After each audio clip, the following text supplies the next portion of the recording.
Welcome to Leading with Artivism.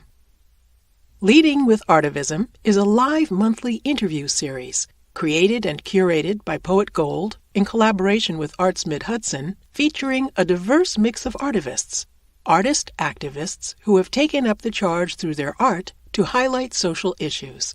We invite you to ask questions and get an inside look at the hearts and minds of these courageous creatives.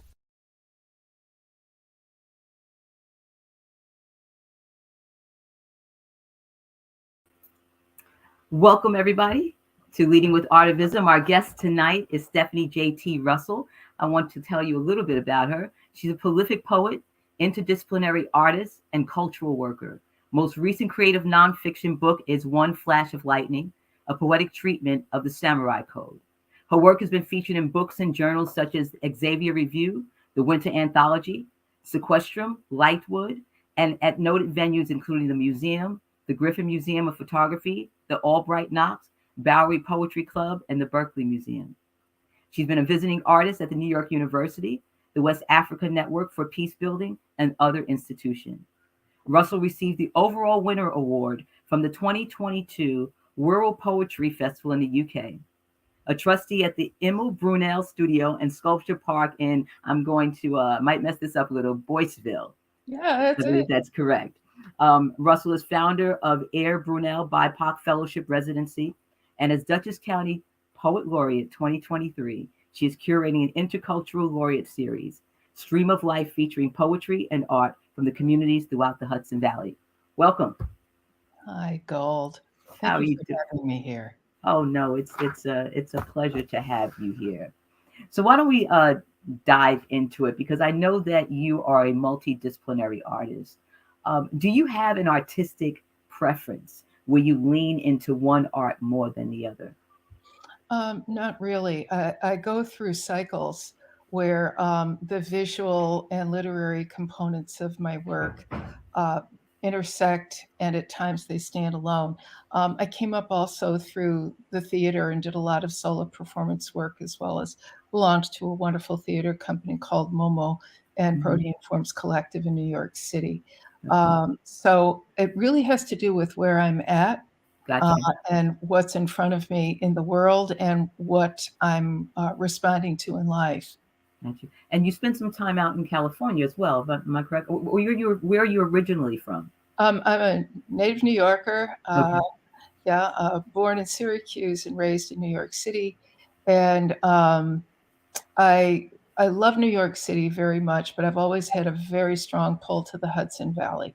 And coming here 10 years ago and finding community among artists and other like-minded people has been incredibly supportive and stimulating and comforting.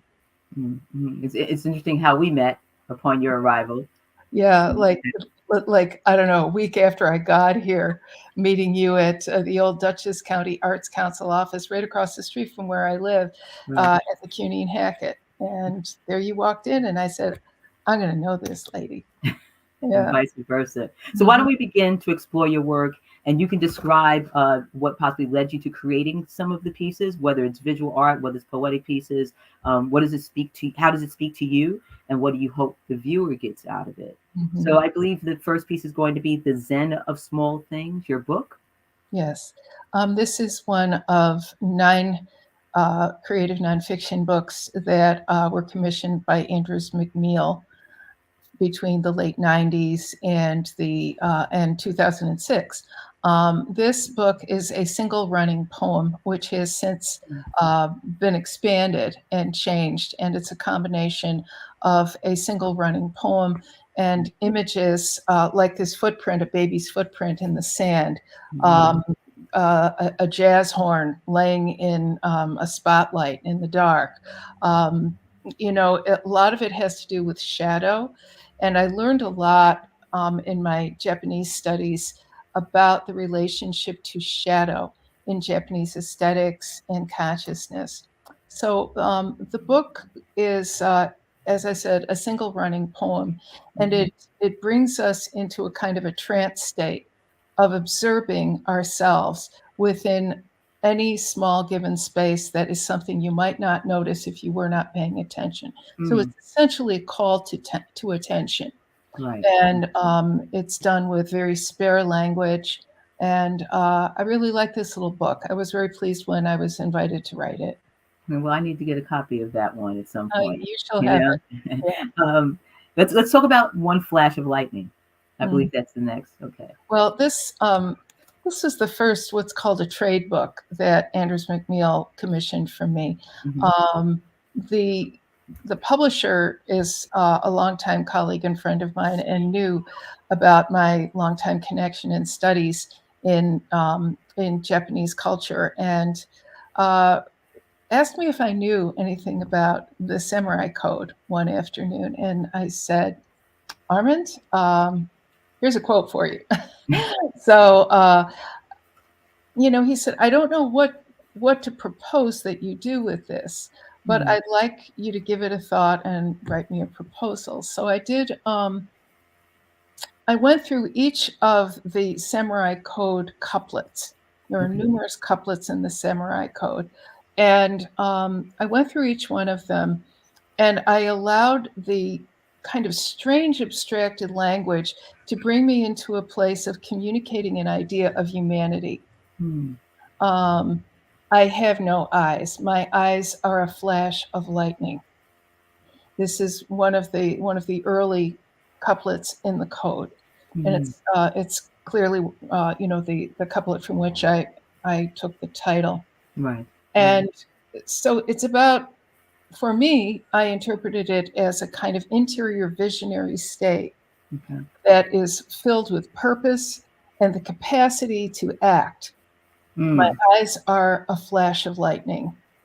And this was essential to the samurai code, the ability to respond quickly and from a place of skill, practice, and passion. So I really loved that couplet, and I used it as the basis for the title. You'll see there's a subtitle here, A Samurai Path for Living the Moment. And so interspersed with these, they run between 2 and 4 pages, these sort of responses to the literature of the code. And in between, there are informational or expository pieces about the connection between Zen monks and the samurai practitioners that gave birth to a whole wave of visual, pottery, calligraphy, and literary arts. So it's a really interesting tradition, and I loved writing this book. And for those who are not familiar with the samurai, you broke down how you were impacted from a writing perspective. Can you explain to our viewers and our audience the samurai? Okay. The samurai culture in Japan lasted for about 600 years, and it was a warrior cult that was built upon incredibly rigorous training. They were masters at kendo, which is a sword practice, and there were numerous kendo practices that informed different waves of the samurai form over those 600 years. They became highly valued fixtures in Japanese court society as well, because they were expected to not just develop themselves physically, but to develop a strong, rigorous psychological foundation, as well as psychic. Psychic meaning tuning into people, tuning into reading the room, as we like to call it now. But they also, as I mentioned, had a strong relationship with many of the Rinzai Zen monastery practitioners, the monks of Rinzai Zen. Rinzai is very formal. It is very reliant upon structure. And there was a kind of commonality between the monks and the samurai soldiers, because the monks also trained in order to protect their monasteries during years and years of constant war. They were trained in the martial arts. So they had sort of a swap going on where, they would actually spar. The monks and the samurai would spar at the monasteries. And then they would drink too much sake and recite poetry. So that the Zen monks also turned the samurai onto poetic forms. The tanka, the haiku, many of the traditional poetic forms were advanced by samurai soldiers. Yeah. They also became great calligraphers, great tea ball makers. Yeah, the samurai and the monks that you said during that time, their practices paralleled each other. Yes. And then and of course, when you said, they drank sake and wrote poetry, two of my favorite things to do, as you know. Yes, so let's talk about this beautiful photo that you took of the Tappan Zee Bridge. Okay, so this is the old Tappan Zee, and I think I took this photograph about a year before the bridge began to be dismantled and replaced with its new form that I believe is now called the Mario Cuomo Bridge? Yes, Mario Cuomo, Governor. And I loved this old bridge, and it was always a magical thing to come from the east side of the Hudson River to over to Ulster County or Rockland County, and the way the bridge was enveloped in fog during late fall and winter has always captured my attention. I wanted to show this picture because it pertains directly to my my laureate series Stream of Life, which is inspired by the physical beauty and compelling mystery of the Hudson River, the river I grew up loving and knowing, sitting by and dreaming. It's a wonderful shot. It really is. Thank you. Yeah, I loved the way that as the leaves fell away and the branches became more visible, I would try to do a lot of captures like this. There's a whole series of these. This is my favorite. But the river and Stream of Life also refer to the streams of people, diverse peoples, who have continued to come to this valley of ours that we love so much, and to bring nuanced, fresh, beautiful approaches to life through their cultural prisms that they have brought with them. So I have really loved investigating and learning and interacting with artists and cultural workers from the various traditions that we find now woven into our life here in the valley. And we're going to talk about that a little bit more as we get into Artivism and your projects as a poet laureate. I know you have two more pieces, I believe, so I just want to get to those.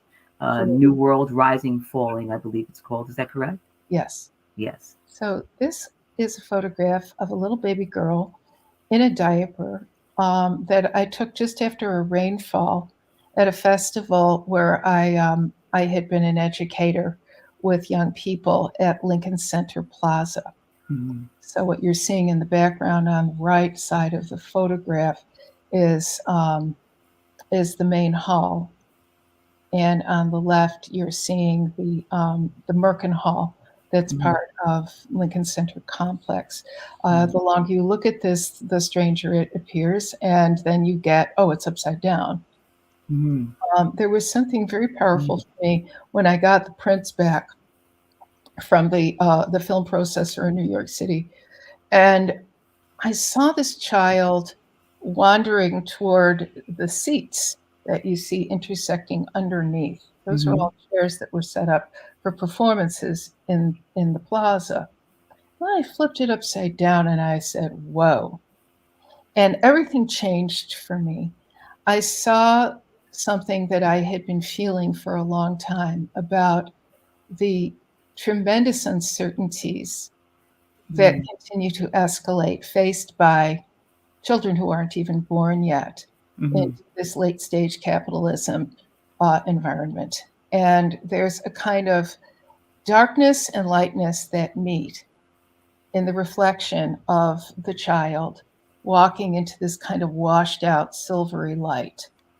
So the picture typifies for me also many things I try to accomplish in all my art forms, which is to bring together a kind of spare and rigorous eye or ear, if it's poetry or music, with a sort of density and complexity of purpose and meaning. And so this picture really is very close to my heart. It was exhibited at Queen City 15, I think around 2018 or 2019. And I think it typifies for me a lot of the delicacy as well as the roughness of the global environment where we stand now, and how young people are walking into much less institutional or structural certainty that was coming before, say, in the post-World War II years when we grew up. So it's this kind of emptiness surrounded by a lot of noise.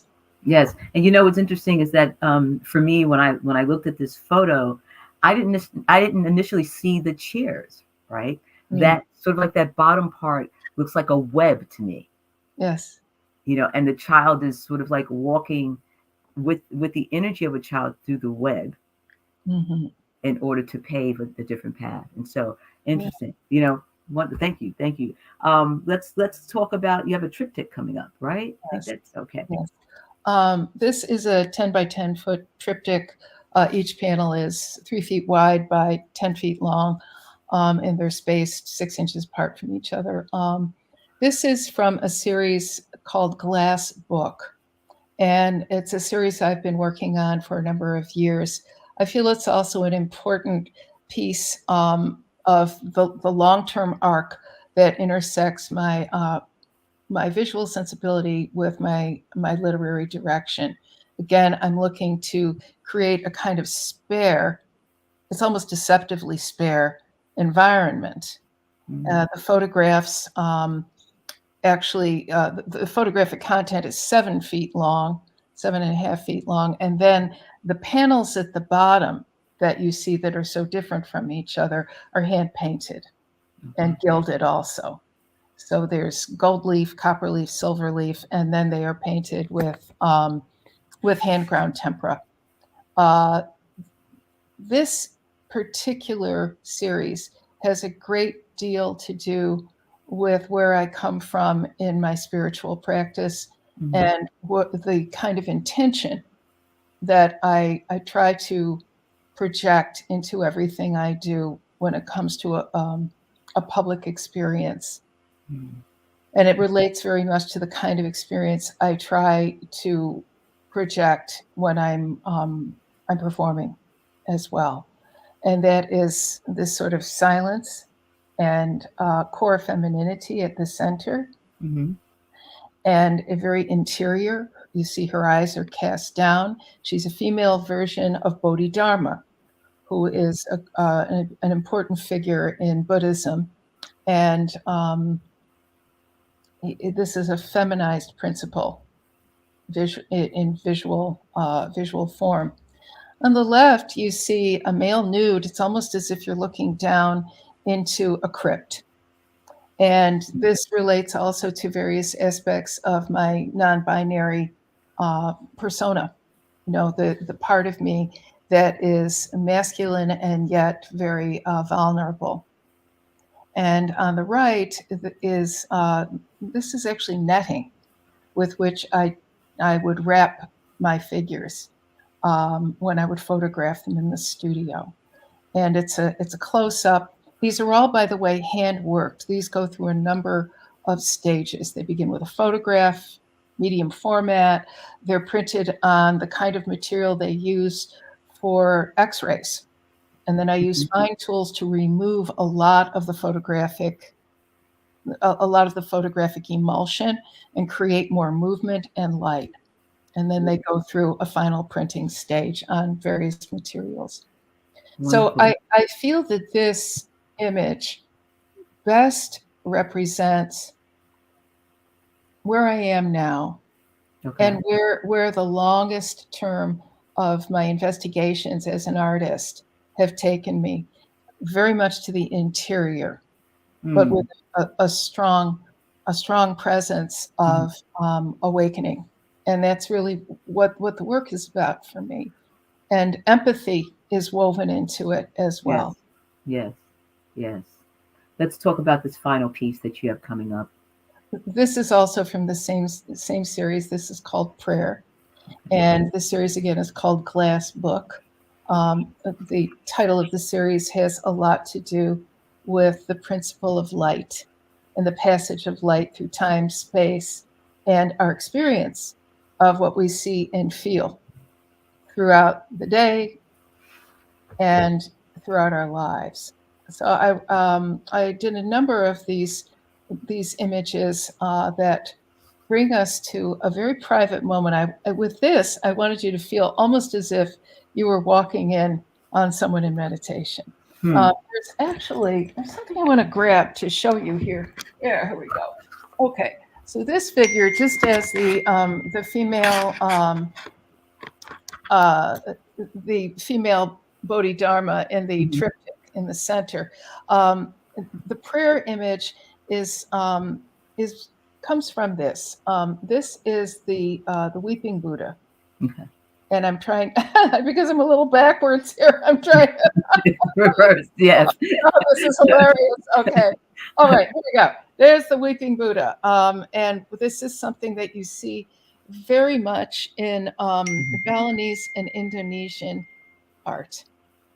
And here's the back. The figure is bent over in prayer and meditation. And it has a great deal to do that you can see his hands now covering his face. So the prayer image is one that I wanted to open it out. Got it. And it's the same principle as the feminine Bodhidharma, which is more open and more interior and less intensely projecting. So in the prayer figure, I have replicated with a number of models in different ways, but most of them are held in that teardrop light, surrounded by a lot of hand working that allows the play of light to give us a sense of stillness embedded in movement. And it's a call to stop for a minute and find that stillness in the movement, the vast and sometimes perplexing movement of our lives. Being able to take hold of that moment. Yes. You know, that understanding that every moment is precious and every moment offers something to us. And all we have to do is drop into it because we're actually born that way. Absolutely. We're born that way. Absolutely. So relating to artivism, you know, some artists are thrust into it due to an occurrence they passionately want to impact. Others may be born into it, expressing art that addresses the human condition in hopes to activate a change and or move the emotional needle in a more constructive direction for society as a whole. What was or is that space for you when you consciously began to do work, or it may have not been conscious, to do work that would fall under artivism? Can you give us a few highlights of any particular project that, you know, that leans into that? Yes. Well, first, believe it or not, my dear friend, you know how loquacious I can be.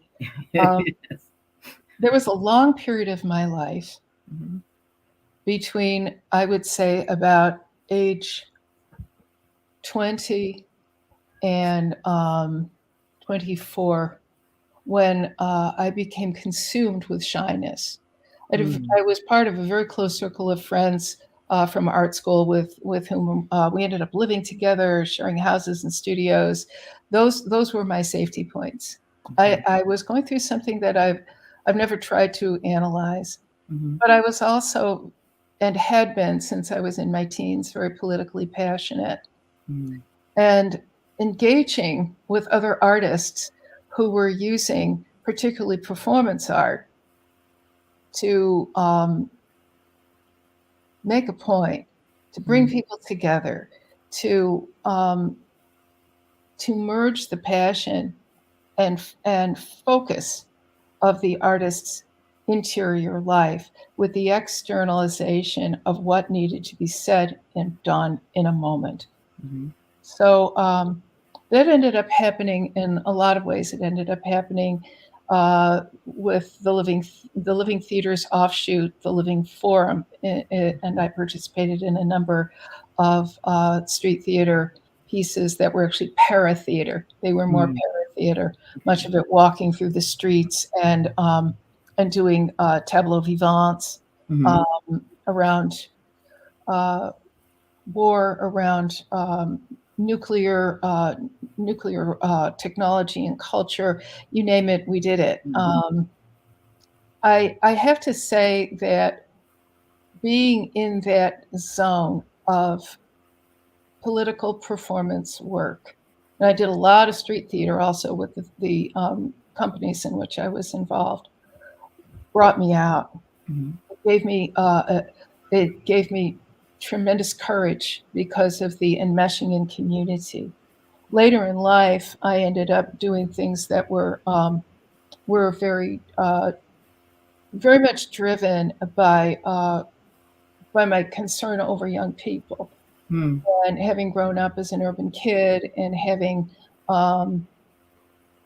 come through also a kind of shock during the Reagan years to see what happened in my beloved Lower East Side community as a result of Reaganomics and the dismantling of the mental health system. So I became involved with the New York Theater, at the New York Theater Educators Conference, and I developed a theater model, a collective theater model called Two Hands. And that came out of an invitation from the West African Network for Peace Building to go to Liberia during and after the civil conflict that went from the 1990s into the early 2000s. And, this once very vital and stable, one of the most stable civil societies on the planet, being torn apart by greed, by the diamond thirst that has driven so much conflict in developing countries all over the world. Conflict diamonds, yes. Yeah, and as a person of partial Northwest African descent, I have always been drawn to West Africa.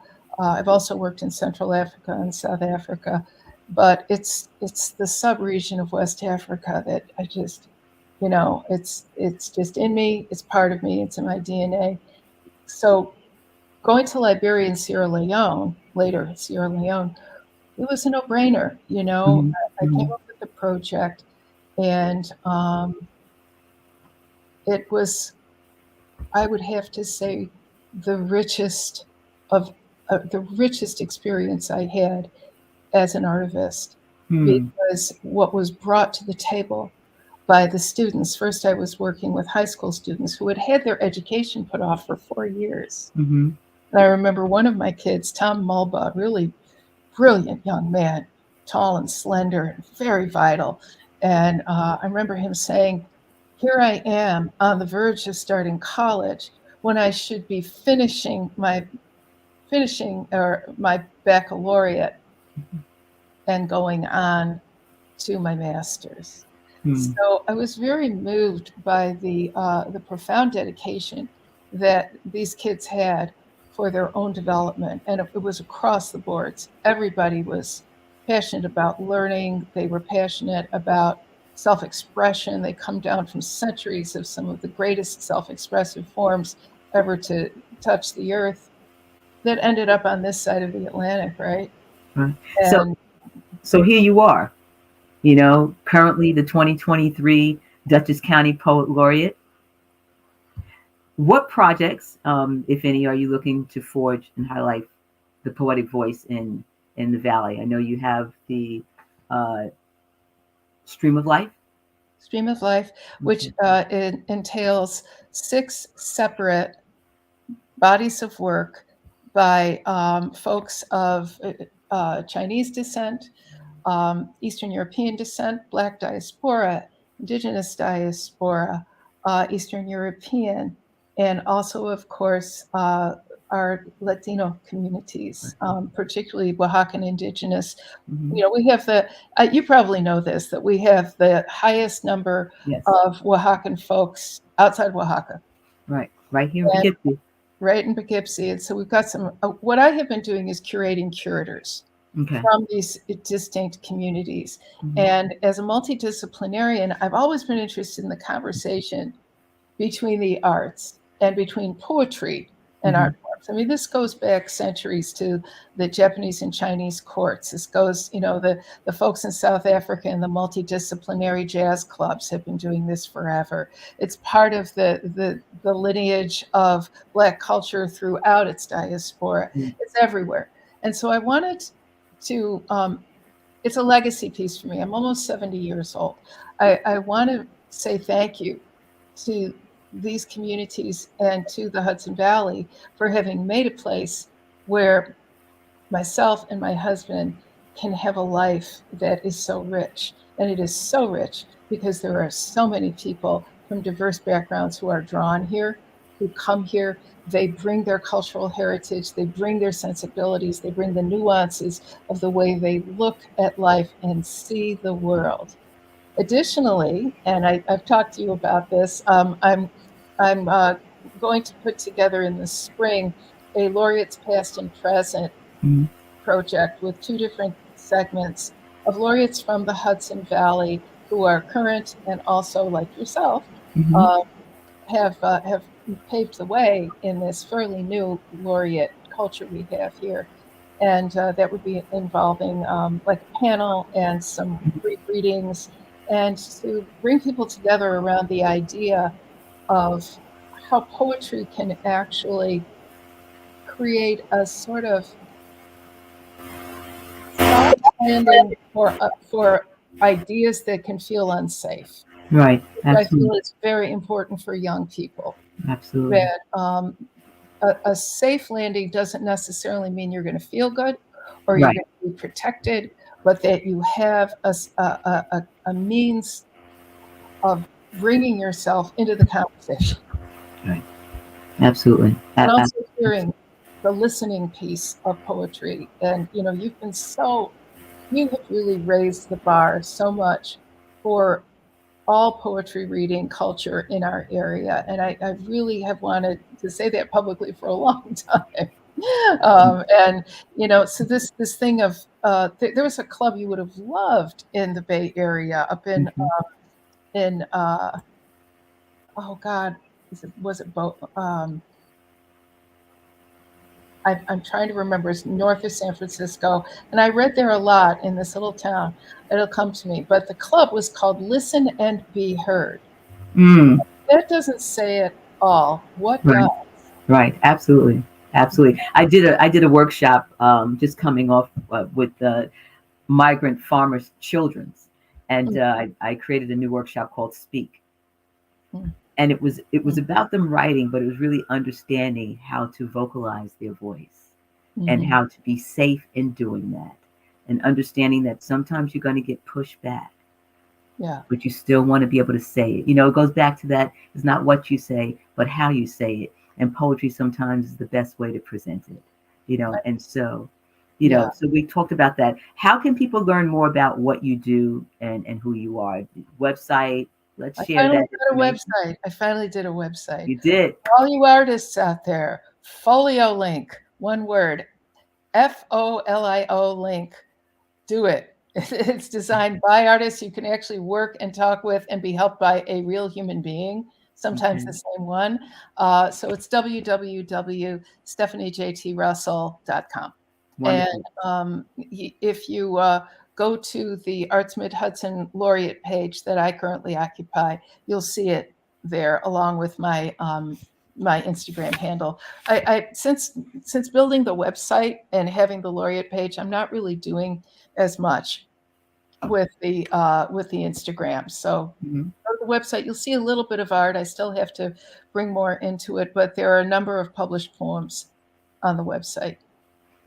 I do want to address this question before we wrap up, Stephanie. And the question is, how can I support young poets? You want to take that? You want to take that? Oh, you bet. Go ahead. Young poets need to develop craft along with their message. And this is something that I really encourage young poets to do, is to do workshops. And if you want to make great art, read the great artists, listen to voice, listen to persona, learn the difference between a persona poem and a purely confessional poem. You know, poetic form is in danger of being lost. And it's because of the erosion of the arts in primary and secondary schools. It's a constant fight, right? Those of us who have worked in the schools, it's a constant fight. And it goes in surges and valleys of, infusion of funds and support by the boards of education. But it's also hitting at the academic level. And so it's really important to emphasize the learning of craft, because craft is something that can't be taken away from you once you develop it. And it makes you a better reader. It makes you a better writer. It makes you a more sensitive listener. And you raise the bar on what you're doing. There's this school called the Writer's Studio, where I had a very long personal connection. And the Writer's Studio is based on the Actors Studio. Phil Schultz, the Pulitzer Prize-winning poet, shared the Pulitzer with Bob Hass many years ago. He developed this school in order to teach people how to learn to identify voice and persona and tone. And it's a marvelous school, and I think that its model of emulation. You get an assignment that is based on 2 pages of either one or more poems or a short slice of fiction, and then you have to figure out who's the persona here, who's talking. Is this is this the unreliable narrator? Is this the reliable narrator? And why is that? And who is talking? Is this someone who has been hit with a great crisis or tragedy, and yet they are not destroyed by it? So there are all these ways of identifying who's talking here. It's not necessarily the poet herself. I love that.